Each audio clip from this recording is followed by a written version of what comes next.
सभी टीचर्स को। यहाँ एक्चुअली क्या है, आने से पहले बहुत सारे प्रोग्राम लगे, बट मैंने ज़रूरी है कि बच्चों के लिए आएँ और कुछ ऐसी चीज़ें शायद उनके दिमाग में स्पार्क हो जाए। सभी को नमस्कार, सत श्री अकाल, आदाब और सलाम। यहाँ पे मेरे प्यारे बच्चों और हमारे जो पुलिस डिपार्टमेंट टीम है, ज्योति मैम, निशु मैम और हमारे सारे सम्मानित जो ऑफिसर्स आई हुई हैं और टीचर को तहे दिल से शुक्रिया कि आपने मुझे यहाँ इनवाइट करा। और मेरे प्यारे बच्चों, आप ही आने वाला कल का फ्यूचर हो और हमारी प्यारी माएँ, क्योंकि जब एक बच्चा जब जन्म लेता है और वो बड़ा होता है तो उसकी दिल धड़कन हमेशा माँ से जुड़ा रहता है, कनेक्ट रहता है। तो कहीं ना कहीं जब हम काउंसलिंग की बात करते हैं, और जैसे कि अभी जानते हैं, अभी हमारी मैम ने बहुत सारे हेल्पलाइन नंबर बताए। मिशन शक्ति की फेज 5.0 स्टार्ट हुआ है कि आपको कभी भी लाइफ में कहीं भी ज़रूरत लगती है, आप बिंदास होके, बेफिक्र होके आप हेल्प लीजिए।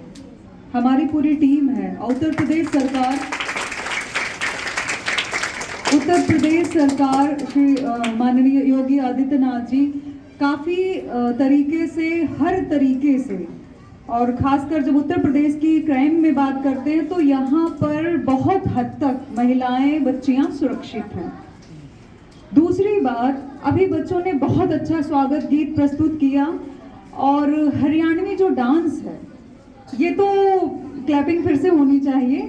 बहुत मनमोहक रहा और ख़ासकर उन टीचरों को तहे दिल से शुक्रिया, धन्यवाद कि इतनी अच्छा परफॉर्मेंस कि पहले मतलब ट्विस्ट आते गए और सब कुछ था। उस जो डांस था उसमें सांस्कृतिक प्रोग्राम था हरियाणवी, उसमें सारी चीज़ें मर्ज थी।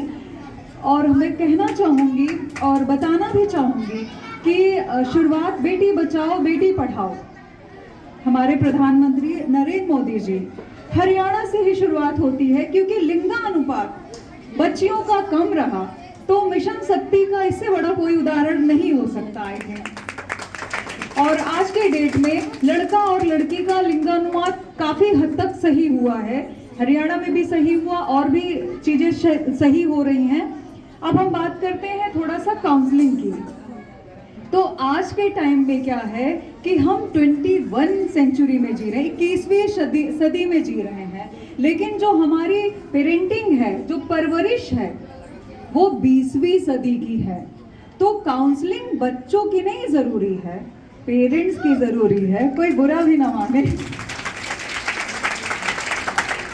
क्योंकि अगर हम बच्चों से कहते हैं कि बेटा फ़ोन मत चलाओ, आप एडिक्ट हो जाओगे, फिर मुझे हर पल खबर रहती है कि मेरा बच्चा फ़ोन तो नहीं देख रहा, बेटिया फ़ोन तो नहीं चला रहा, कुछ गलत चीज़ें तो नहीं उसके दिमाग में रिप्रोग्राम हो रहा है। क्योंकि कंप्यूटर समझिए, जो रिप्रोग्राम हो गया फिर वही निकलेगा। अगर आपने सेब का पेड़ लगाया है तो समझ में आ रहा है, सेब ही निकलेगा। ठीक है, तो कहने का मतलब है कि उसकी रिप्रोग्रामिंग करने से पहले हमें खुद को, अपना जो फ़ोन का टाइम है ना, वो कम करना होगा। क्योंकि बच्चे हमारा आईना होते हैं, जो हमको देखते हैं वही बच्चे करते हैं। तो सिंपल सा है, बच्चों को ज्ञान देने की ज़रूरत नहीं है, उनको डेली लेक्चर देने की ज़रूरत नहीं है, ना डेली उनको बड़बड़ाने की ज़रूरत, ना बताने की ज़रूरत है। बस आपको एज ए पेरेंट्स करने की ज़रूरत है। जब आप वो चीज़ें करोगे ना, तो बिल्कुल भी टेंशन बच्चे के लिए तो लेना ही नहीं है, क्योंकि सेम वो लाइव रिकॉर्डर है बच्चे आपके। जो देखते हैं बस वही बन जाते हैं। अब आप अपने पुराने दादा दादी, नाना नानी पर जाइए, कहा जाता है ना कि हमारे खानदान में तो ऐसे थे, तो ऐसे हमारा बच्चा निकला, पढ़ता नहीं था। अक्सर क्या होता है, प्रेशर होता, पढ़ो पढ़ो पढ़ो पढ़ो। तो पेरेंट्स से मेरा विनम्र निवेदन है कि पढ़ो पढ़ो तो बिल्कुल ना कहें। आप ही नहीं पढ़ी हैं, ज्यादा नहीं तो अभी बैठ जाओ, माहौल पहले बनाओ। क्योंकि 80% रिसर्च हमारी बताती है कि 80% माहौल का फर्क पड़ता है। जो हम देखते हैं वो हम सोचते हैं और एक दिन वैसा बन जाते हैं। यही साइकोलॉजी कहती है, यही श्रीमद् भगवद गीता, यही कुरान में भी लिखा है, यही बाइबल में भी लिखा है। और शायद यही ब्रह्म कुमारी का जो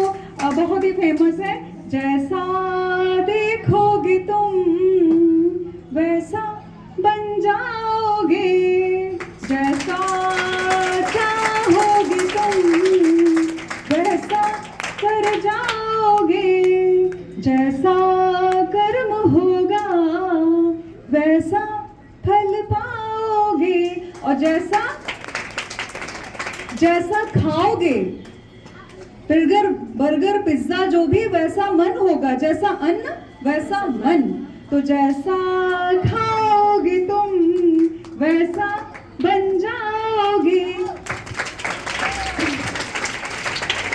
आपने देखा होगा 1 to 5 इन्फेंसी जो आती है, शशावस्था हम कहते हैं, उसके बाद में 6 से लेके 12 साल तक चाइल्ड वो बच्चों का जो होता है बचपना, जिसको हम कहते हैं 6 से 12 साल, 13 साल से 18 साल तक में उनका जो किशोरावस्था शुरू होता है, जिसे बड़े ही संघर्ष, तनाव, तूफान की अवस्था कहा गया है। तो खास कर बच्चों को, अभी हमारे मैम ने बताया कि जो हेल्पलाइन, चाइल्ड लाइन नंबर दिए हैं कि गलत, गुड टच, बैड टच होता है बच्चों को, तो हेल्पलाइन नंबर अपने पेरेंट्स से बताइए। हाँ, एक स्पेशली बात और बताना चाहूँगी कि बॉयज़ के साथ भी होता है। कुछ ऐसे केसेस मेरे पास आए थे, हमारी जो काउंसलिंग सेंटर है, Ruma happy mind counselling centre, Gandhi hospital, तो बॉयज़ के साथ भी हो सकता है। एक बच्चा था, अचानक से वो सहमा रहने लगा, वो बोलना बंद कर दिया गया। फिर घर वाले बहुत परेशान हुए, फिर बोले कि जाओ काउंसलर को दिखाओ, साइकोलॉजिस्ट को दिखाओ, क्या दिक्कत है। तो उस बच्चे के साथ बड़े बच्चे ने गलत किया। तो हमेशा ध्यान रखिए, आपका बच्चा अपने लेवल के बच्चों के साथ रहे, क्या करता है, कैसे रहता, उसकी आप खबर रखें। दूसरी चीज, लड़कियों के लिए, बच्चियां बड़ी हो रही हैं तो अक्सर माओ को चिंता रहती है कि कहीं गलत, कहीं गलत। तो कहीं गलत ही क्यों, नेगेटिव क्यों हम सोचें, जो चीज होना ही नहीं हम अच्छा ही सोचें। अक्सर होता है कि हम लाइफ में कुछ भी करने जाते हैं, चाहे बच्चों का हो या अपना हो या ड्रीम हो, तो करने से पहले हमें कहीं ना कहीं फियर होता है कि पैसे कहाँ से आएंगे, कहाँ से पूरा होगा, कैसे होगा।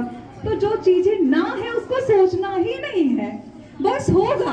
Yes, I can do it, हम कर सकते हैं। और हमें भगवान ने इसीलिए पैदा किया। और शायद ये कोरिलेट करते हैं हम इस स्कूल से कि किसी भी स्कूल में आर्चरी नहीं है और क्या नाम, निशानेबाजी नहीं, यहाँ पर है क्योंकि सोचा गया, कल्पना की गई। 2 चीजें जिंदगी में हो सकती हैं,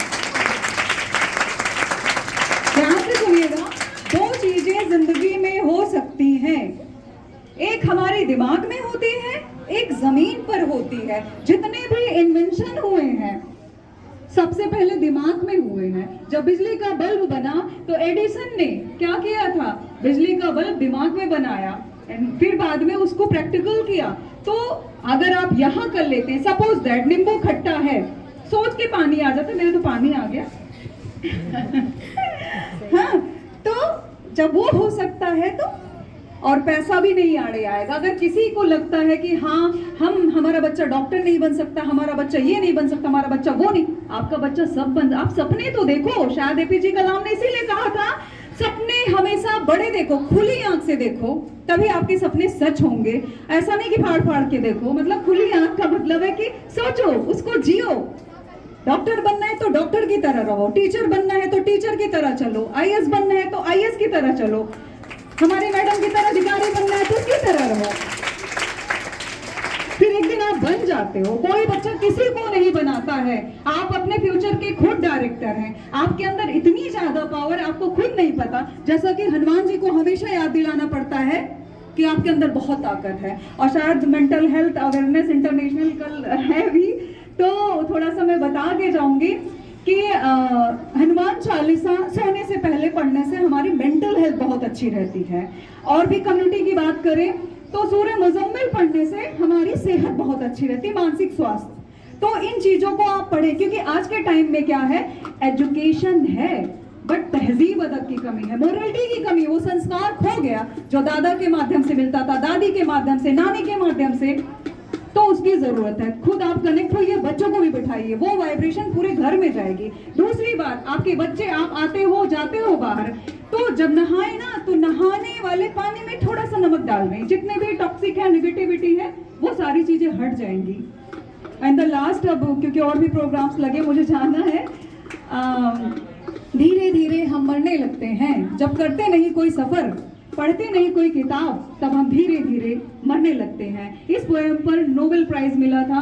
स्वीडिश पोएम थी इंग्लिश में, बट मैं उसका हिंदी वर्जन हर अपने स्पीच में मैं बोलती हूँ। धीरे धीरे आप मरने लगते हैं जब आप नहीं बदलते अपनी आदतों को, चलते हैं डेली एक ही रास्ते पर, तो आप धीरे धीरे मरने लगते हैं। आप नहीं बात करते उनसे जो है अजनबी, अनजान, अक्सर होता है ना कि लोग जाते क्यों हम बोले, हम तो फोन सरकाएंगे, हमसे कोई मतलब नहीं, इनके सेंसेशन थे। तब आप धीरे धीरे मरने लगते हैं और नहीं पहनते अलग अलग रंग के कपड़े, लाल हरे नीले पीले, तब आप धीरे धीरे मरने लगते हैं और अपने सपनों का नहीं पीछा करते। रिसर्च ने भी प्रूव करा है, चाहे वो कैंसर हो, खतरनाक से बीमारी, वो ठीक हुई है। अगर आपके अंदर सपने जिंदा है, नहीं तुमको पालिए सपनों को, तो आपको कोई बीमारी भी नहीं मार सकती, आप फिर से खड़े हो सकते हो। धन्यवाद।